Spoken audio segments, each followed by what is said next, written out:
నీళ్లు రాలిపోయినాయి ఆయనకి. ఎన్ని అద్భుతమైన విషయాలు చెప్పాడండి గీత ద్వారా భగవానుడు. మానవుడి జీవితంలో ఎలా ఉండాలో సమస్తము అలా వడబోసి తెలియజేశాడు. అన్ని ఉపనిషత్తుల యొక్క సారం ఇది అని ఆయన ముందు పెట్టేశాడు.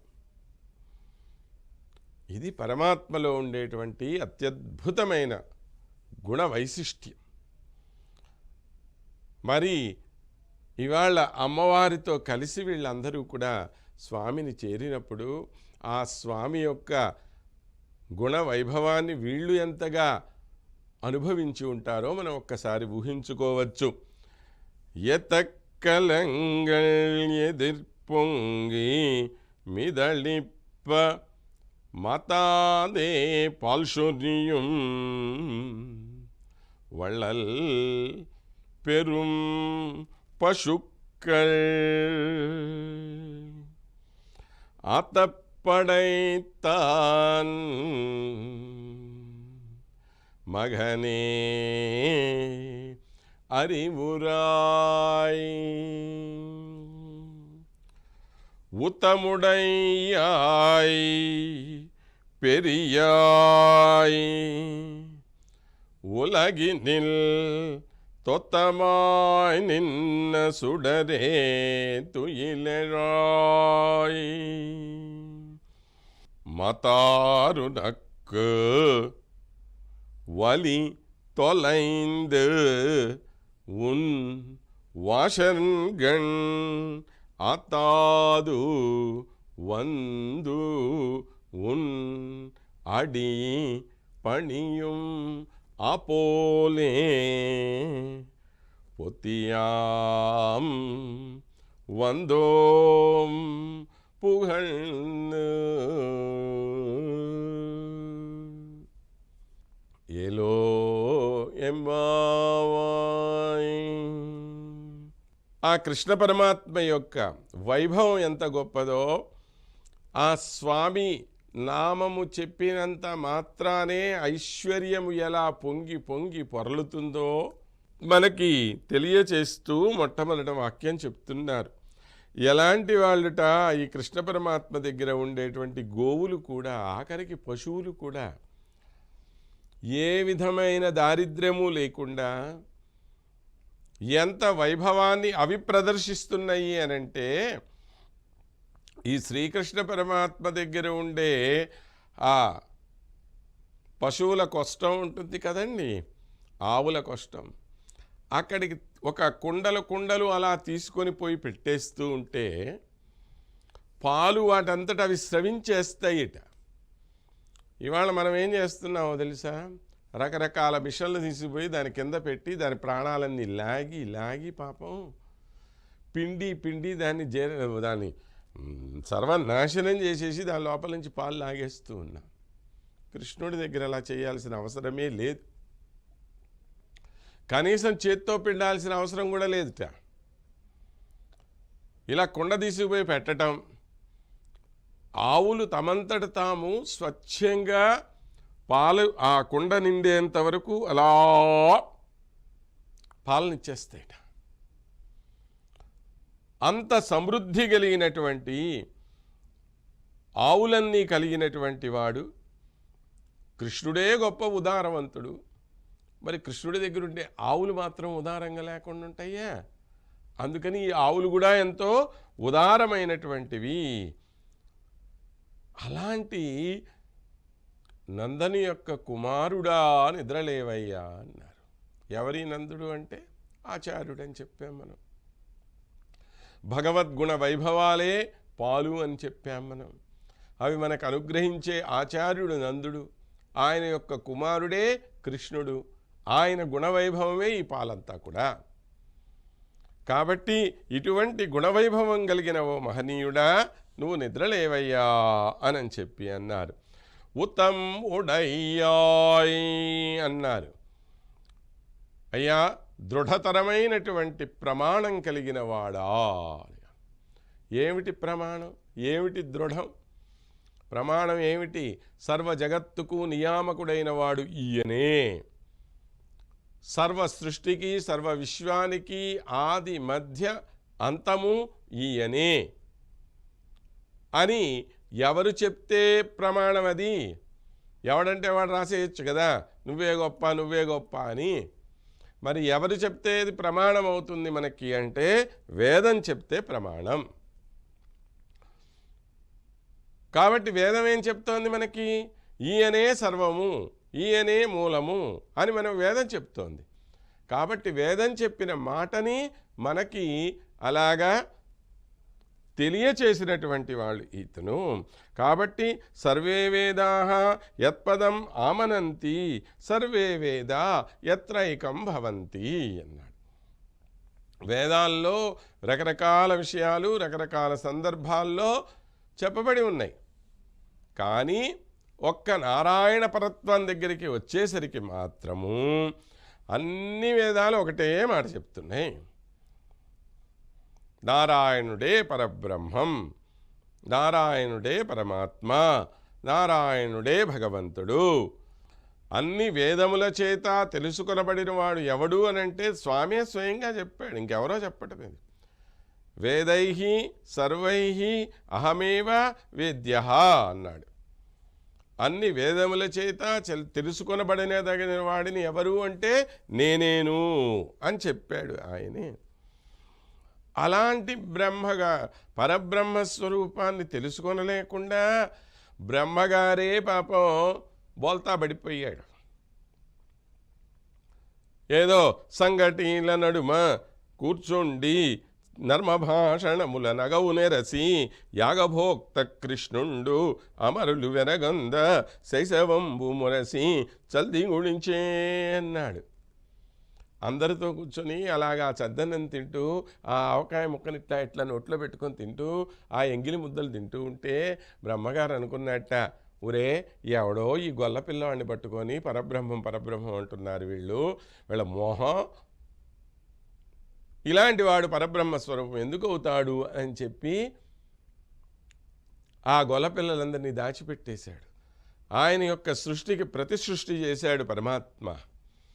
అంతకన్నా అద్భుతమైన సృష్టి. ఇంకాస్త బాగున్నారు వీళ్ళు, ఆవులు ఇంకాస్త అందంగా ఉన్నాయి, ఇంకాస్త ఎక్కువ పాలిచ్చాయి, పిల్లలు ఇంకాస్త ప్రేమగా ఉన్నారు. ఇది చూశాడనమాట. ఊరే ప్రపంచాన్నే మోహింపచేసేటువంటి పరమాత్మని నేను మోహింపచేద్దాం అనుకున్నానే అని అనుకొని మోహములేక జగంబుల మోహింపక చేయనేర్చు మనసిన విష్ణున్ మోహింపించదనని ఎడు మోహమున విధాత తానే మోహితుడయ్యన్ అని చెప్పి ఆయనే తను తప్పుపడిపోయాడనమాట. చాచా ఎందుకు నాకింత పెద్ద జ్ఞానము, ఎలా బ్రహ్మపదంబు వేదములకున్ వీక్షింపగారాని నిన్నీ లోకంబున. వేదాలు కూడా ఏ పరమాత్మని గురించి అయితే తెలుసుకొనలేవో అలాంటి నిన్ను ఈ లోకంబున ఈ వనాంతరంబున ఈ మందలో కృష్ణాయంచు ఆలాపాది సమస్త భావముల్ నీయందే సమర్పించు నీ వ్రేలందొక్కని పాదరేణువులపై వేష్టించినంజాలదే అన్నాడు. ఎందుకయ్యా నాకు ఈ జన్మ, ఈ బ్రహ్మ పదవి నాకెందుకు, వచ్చి ఈ వ్రజభూమిలో నేల మీద అలా పడి పొర్లితే నువ్వు తిరిగినటువంటి ఈ భూమి మీద మట్టి కణాలు నా మీద పడితే నా జన్మ ధన్యమైపోదా, దానికన్నా బ్రహ్మ పదవి గొప్పదా అని అన్నాడు. సాక్షాత్తు బ్రహ్మ చెప్పినటువంటి మాట. కాబట్టి అత్యంత దృఢమైన ప్రమాణం ఎవరి గురించి ఉన్నది వేదముల్లో అంటే నీ గురించే కదా స్వామి అన్నారు. ఉత్తముడయ్యాయ్ పెరియాయ్ అన్నారు. పెరియాయ్ అంటే బృహత్వం కలిగిన వాడా అని. బృహత్వం అంటే ఏమిటి? పెద్దది అని అర్థం. ఎంత పెద్ద? ఇది పెద్దనా, ఇది పెద్దనా, ఇది పెద్దనా, అది పెద్దనా? ఏదైతే అన్నిటికన్నా పెద్దదనుకుంటున్నామో దానికన్నా పెద్దది ఏదైతే ఉందో అది పెద్దది. ఏమిటది? ఎవరికీ తెలియనటువంటిది. యతో వాచో నివర్తంతే మనసా అప్రాప్య మనసా సహా అన్నాడు.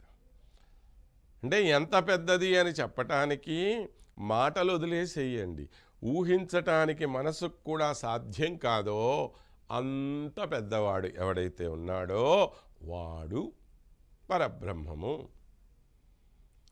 ప్రపంచం అంటే ఎంతండి? భూలోకమంతా, 14 లోకాలంతా, సూర్యమండలమంతా, ఇలాంటి సూర్యమండలాలు కొన్ని వందలు కలిసినటువంటి నక్షత్ర మండలం అంతా, ఓ పాలపుంతంతా కాదు, ఇలాంటి పాలపుంతలు కొన్ని వందలంతా కాదు, కొన్ని వేలంతా, చెప్పలేనంత అండపిండ బ్రహ్మాండములంతా ఏదైతే ఉన్నాయో, దేన్నైతే నువ్వు లెక్కించలేవో, దేన్నైతే నువ్వు ఊహించలేవో అది పరబ్రహ్మస్వరూపము. ఇది గొప్పదనం. అంటే ఇటువంటి గొప్పదనము తెలిసినటువంటివా. నిరాకారుడా సాకారుడా అన్న చర్చ వచ్చినప్పుడు పరమాత్మని నిరాకారుడన్నారు కొంతమంది, ఆకారమే లేదన్నాడు. మరి ఆకారమే లేనివాడిని నువ్వేం ఆరాధిస్తావయ్యా? కాదు కాదు ఆకారం ఉంది అన్నాడు.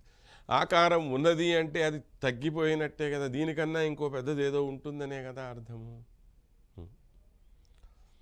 కాబట్టి ఏదైతే అవిచ్ఛిన్నమైన రూపమో అది పరమాత్మ అన్నారు. మరి అవిచ్ఛిన్నమైన దాన్ని నువ్వు ఆది అంతము లేనటువంటి దాన్ని ఎలా ఆరాధన చేస్తావు?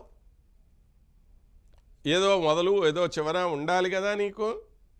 అలా ఉంది అనంటే విచ్ఛిన్నమైతేనేమో తక్కువైపోతుండే, అవిచ్ఛిన్నమైతే నువ్వు తెలుసుకోలేకపోతుంటివి.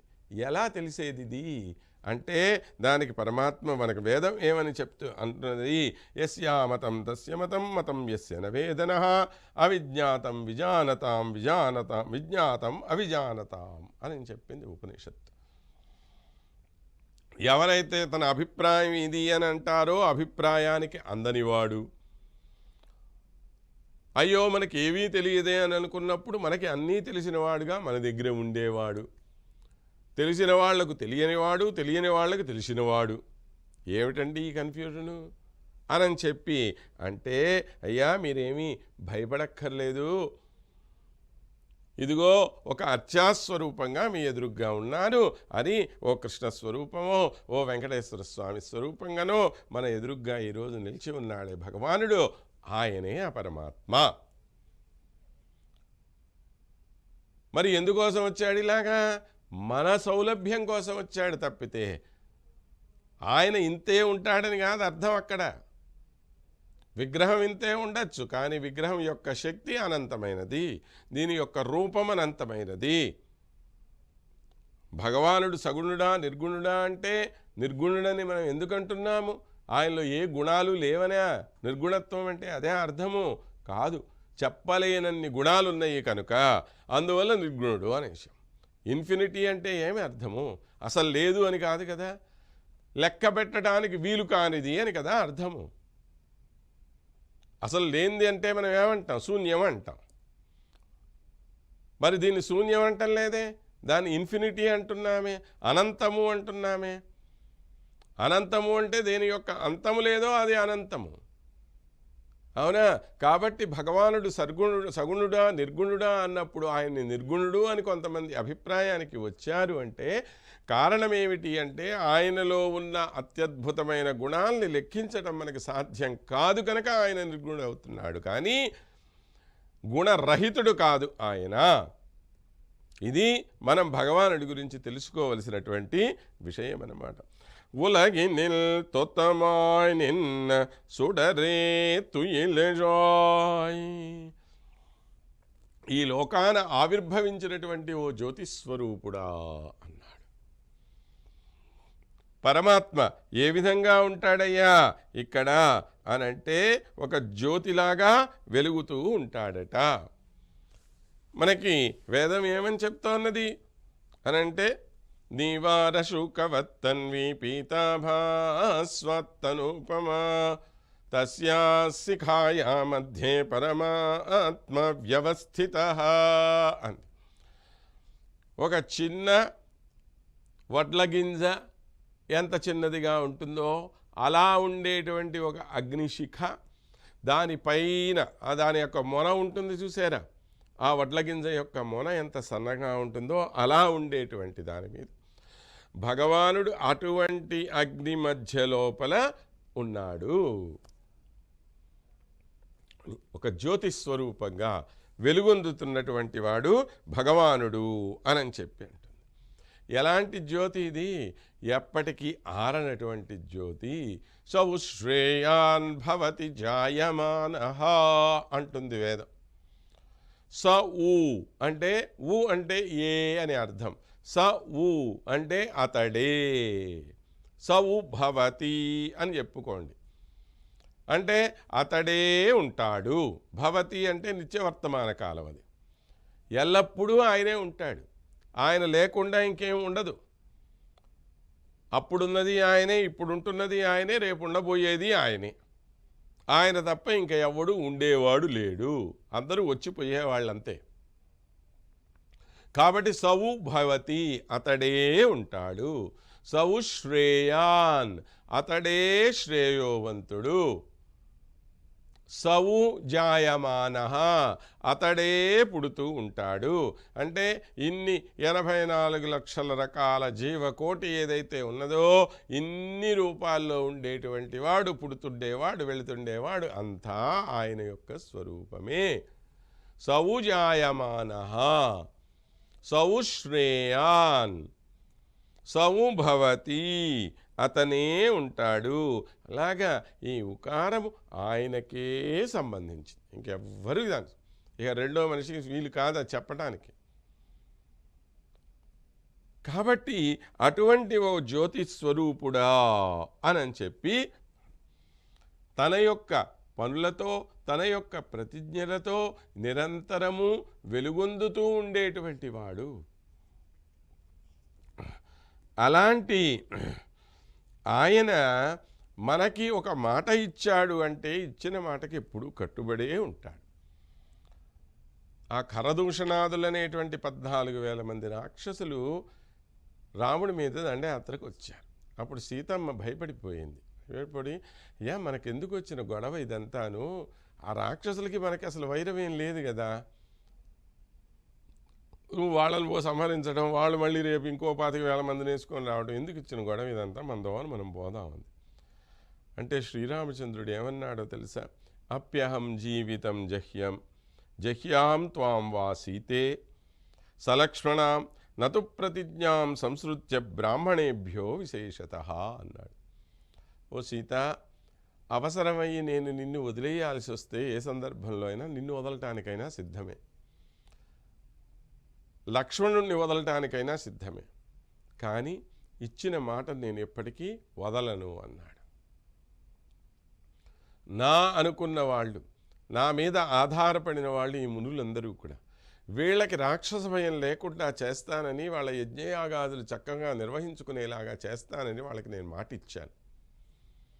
వాళ్ళకి మాట ఇచ్చాను కాబట్టి వీళ్ళని నేను సంహరించాల్సింది నా బాధ్యత, అందుకని వీళ్ళని సంహరిస్తానన్నాడు. ఇది ఆయన యొక్క సంకల్పం. అలా ఉంటుంది భగవంతుడితో వ్యవహారం అంతా కూడా. మతారున కువ్వలితులైందు ఉన్ వశర్గణ్ అతాదు వందు ఉన్నడి పణియుమపోలే. ఏమయ్యా, శత్రువులందరూ కూడా ఏ విధంగా అయితే నీ వాకిటికి వచ్చి నీ బలానికి దాసి ఒగ్గి నీ ఇంటి ముందుకు వచ్చి కూర్చొని ఉన్నారో, అలా నీ పాదాలను స్తుతించినట్లే మేము కూడా నీకు మంగళాశాసనం చేయటానికి ఇక్కడ వచ్చాము అన్నారు.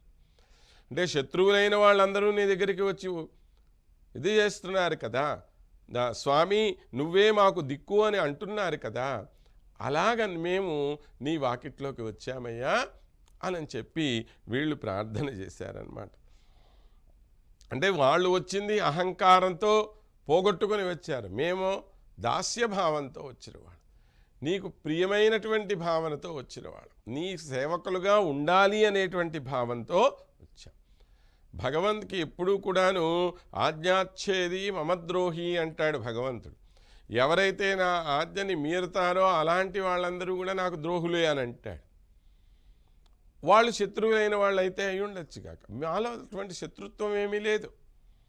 నీ మీద ప్రేమతో వచ్చినటువంటి వాళ్ళం మేము. కాబట్టి నీకు మంగళాశాసనం చేయటానికి ఇక్కడికి వచ్చిన వాళ్ళము స్వామి. మమ్ముల్ని స్వీకరించవలసిన వాడివి నువ్వే కానీ ఇతరులు ఎవరు కూడా మమ్మల్ని రక్షించటానికి సామర్థ్యం కలిగిన వాళ్ళు లేరు. అందువల్ల మాతార్ ఉనక్ వలి తులైందు ఉన్ వాషర్కణ్ అంటే నీ బలానికి నీ ప్రతాపానికి తల ఒగ్గి వాళ్ళు వచ్చారు. అంటే అహంకారాన్ని దూరం చేసుకొని వచ్చిన వాళ్ళు. మేము అహంకారంతో వచ్చిన వాళ్ళు కాదు, ప్రేమతో వచ్చిన వాళ్ళు. వాళ్ళకి గతి లేక నీ పాదాలకి నమస్కారం పెడుతున్నారు. మేము నీ పాదాలకి నమస్కారం చేస్తూ నీకు మంగళం పాడుతున్నాం, నీకు శుభం పలుకుతున్నాం. ఇప్పుడు ఇద్దరూ వచ్చారు, బాగానే ఉంది. కానీ వీళ్ళు రావటంలో వాళ్ళు రావటంలో తేడా ఉందా లేదా? మేము ప్రేమగా వచ్చిన వాళ్ళము, వాళ్ళు గతి లేక వచ్చినటువంటి వాళ్ళు. కాబట్టి స్వామి మేము నీ దగ్గరికి వచ్చి నిన్ను ఈ విధంగా ప్రార్థిస్తున్నాము అనంటే దానికి కారణము నువ్వు మాకు అత్యంత ప్రియమైన వాడివి కనుక.